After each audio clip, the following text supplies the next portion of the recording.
वासुदेवाय हरे परमात्मने प्रणतः कलेश नाशाय गोविंदाय नमो नमः।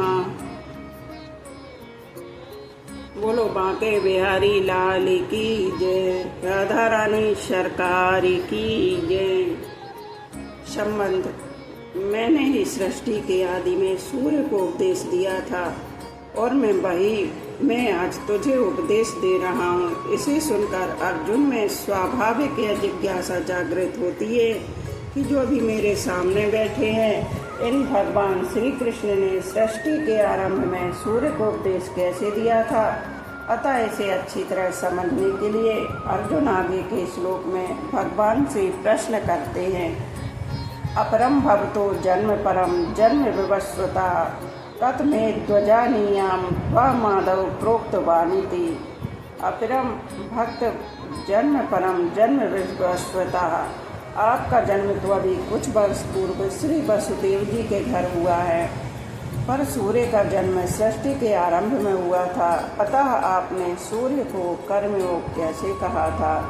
अर्जुन के इस प्रश्न में तर्क आक्षेप नहीं है, प्रत्युत जिज्ञासा है। वे भगवान के जन्म संबंधी रहस्य को सुगमता पूर्वक समझने की दृष्टि से ही प्रश्न करते हैं, क्योंकि अपने जन्म संबंधी रहस्य को प्रकट करने में भगवान ही सर्वथा समर्थ हैं।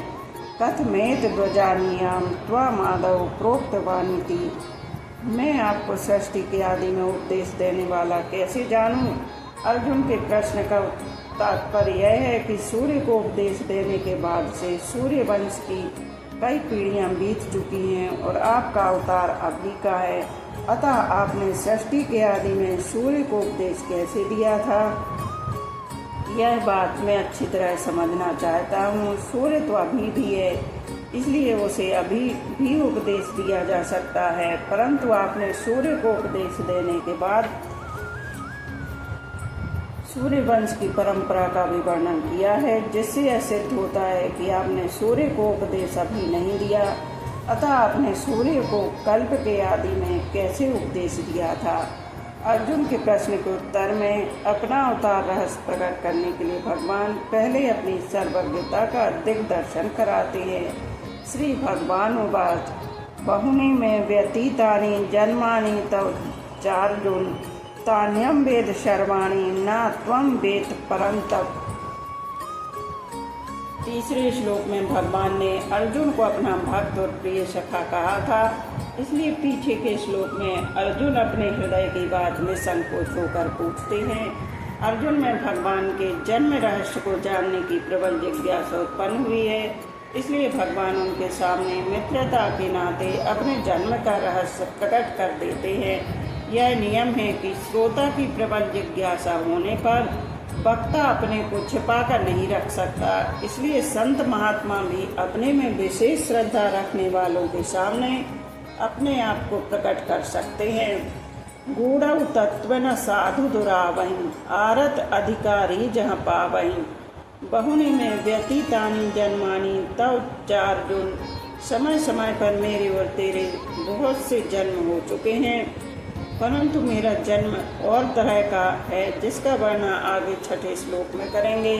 और तेरा जीव का जन्म और तरह का है, जिसका वर्णन 8वें अध्याय के 19वें और 13वें अध्याय के 21वें एवं 26वें श्लोक में करेंगे। तात्पर्य यह है कि मेरे और तेरे बहुत से जन्म होने पर भी वे अलग अलग प्रकार के हैं। दूसरे अध्याय के 12वें श्लोक में भगवान ने अर्जुन से कहा था कि मैं भगवान हूँ, तू तथा ये राजा लोग जीव पहले नहीं थे और आगे नहीं रहेंगे, ऐसा नहीं है।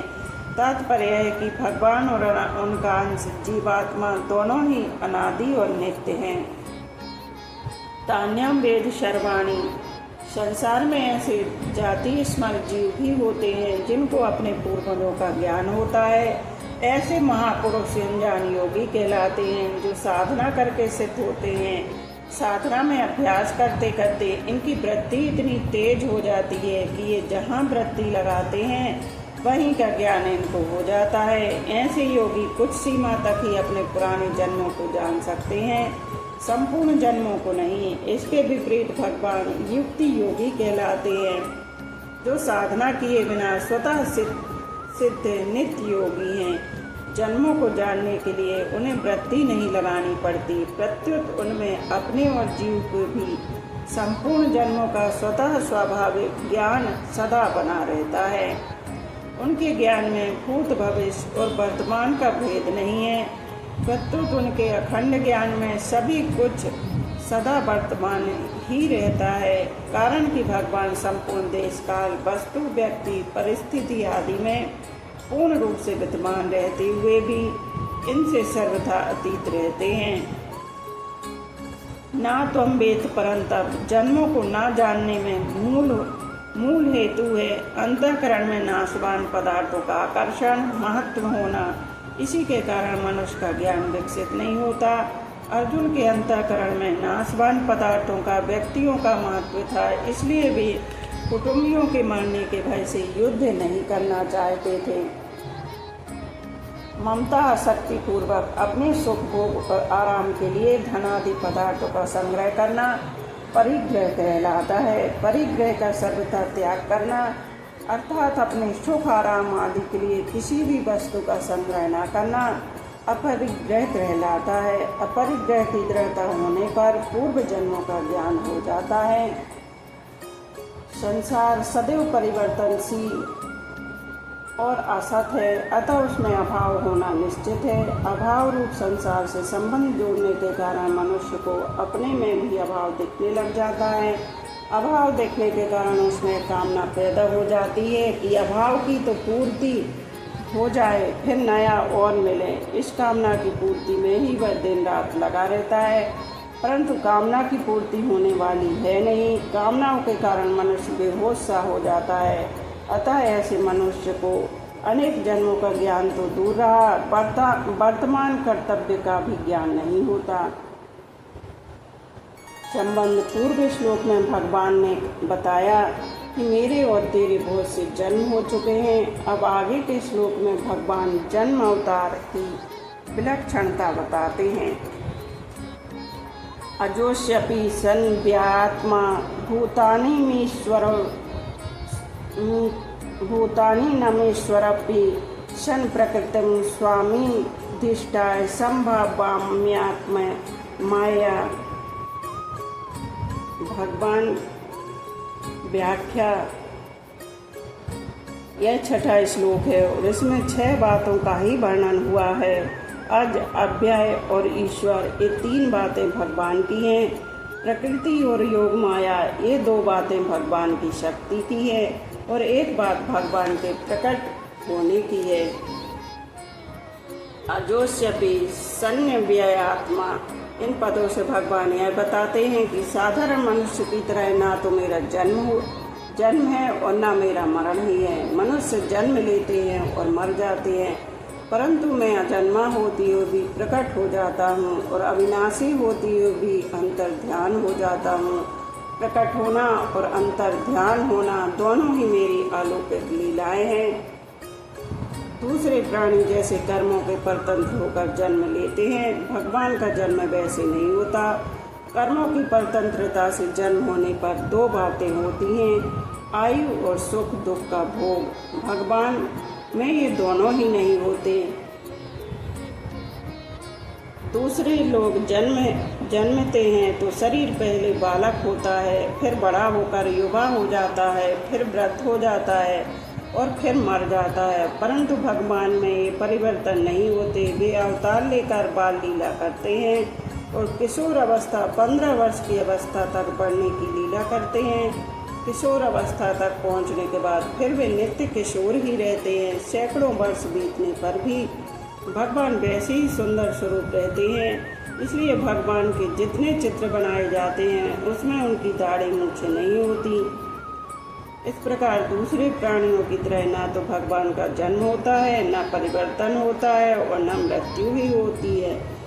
भूतान नामी स्वरोऽस्यपि शन प्राणी मात्र के एकमात्र ईश्वर रहते हुए ही भगवान अवतार के समय छोटे से बालक बन जाते हैं, परंतु बालक बन जाने पर भी उनके ईश्वर भाव में कोई कमी नहीं आती। जैसे भगवान श्री कृष्ण ने छठी के दिन ही पूतना राक्षसी को मार दिया, पूतना का शरीर 2.5 योजन का और महान भयंकर था। यदि उनमें ईश्वर भाव ना होता तो छठी के दिन पूतना को कैसे मार देते।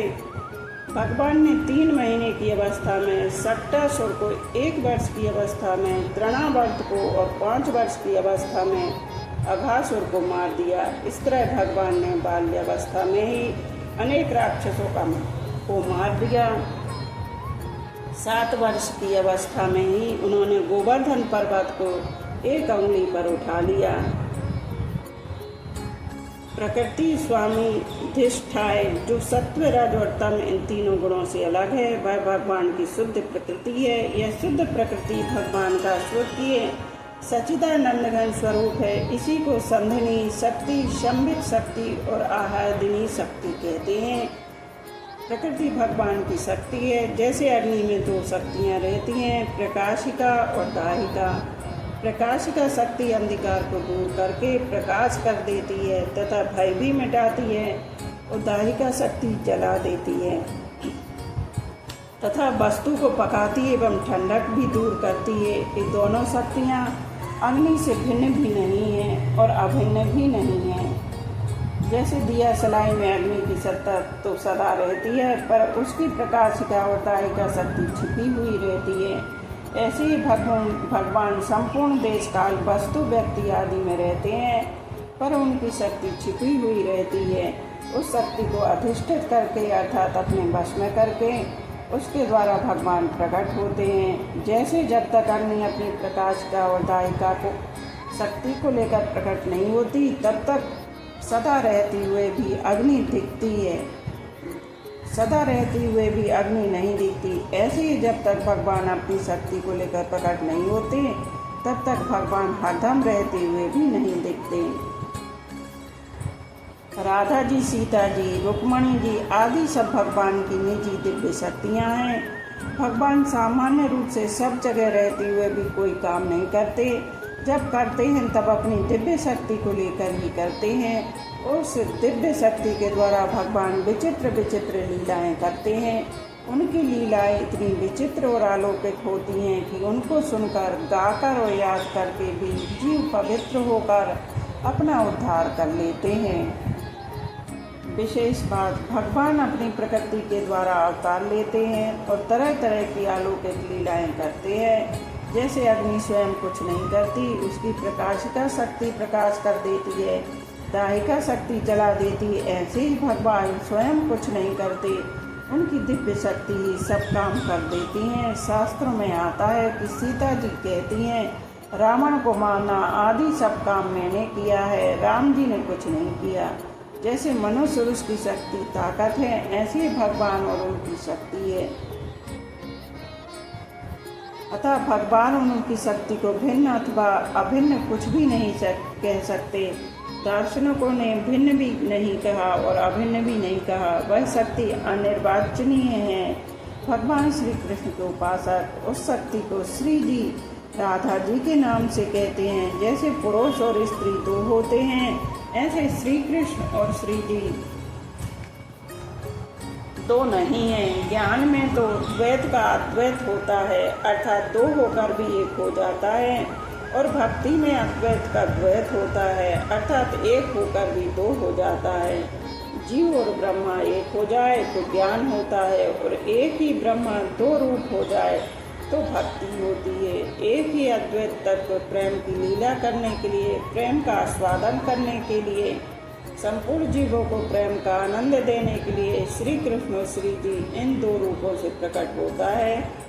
2 रूप होने पर भी दोनों में कौन बड़ा है और कौन छोटा, कौन प्रेमी है, कौन प्रेमास्पद, इसका पता नहीं चलता। दोनों ही एक दूसरे से बढ़कर विलक्षण दिखते हैं। दोनों एक दूसरे के प्रति आकृष्ट होते हैं। श्री जी को देखकर भगवान प्रसन्न होते हैं और भगवान को देखकर श्री जी, दोनों की परस्पर प्रेम लीला से रस की वृद्धि होती है। इसी को रास कहते हैं।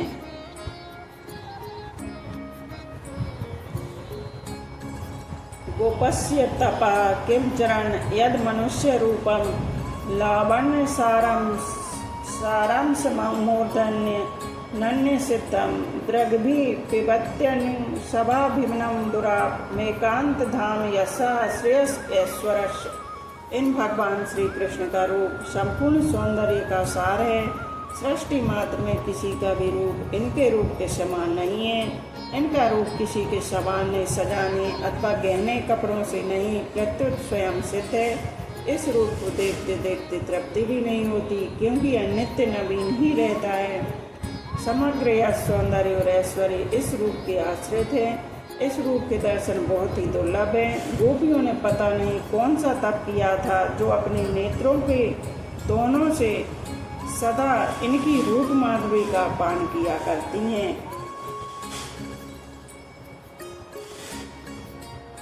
निरीक्षित तावत पुरुषो जना मचिस्थिता नागर राष्ट्र का नट प्रहर्षि गोत्किलिते क्षणाना पपूर्णा तृप्ता नयनस्तिदानम पिबन्त्यव चक्षुर्वा लिहन्त्यव जिह्वा जिघ्रत इन्नासाभ्यं शिश्लन्ता एव बाहुधि। परीक्षित मंच पर जितने लोग बैठे थे वे मथुरा के नागरिक और राष्ट्र के जन समुदाय पुरुषोत्तम भगवान श्री कृष्ण और बलराम जी को देखकर इतने प्रसन्न हुए कि उनके नेत्रों मुख कमल खिल उठे, उत्कंठा से भर गए। वे नेत्रों द्वारा उनकी मुख माधुरी का पान करते करते तृप्त ही नहीं होते थे, मानो वे उन्हें नेत्रों से पी रहे हों, जिह्वा से चाट रहे हों, नासिका से सूंघ रहे हों और भुजाओं से पकड़कर हृदय से सटा रहे हों।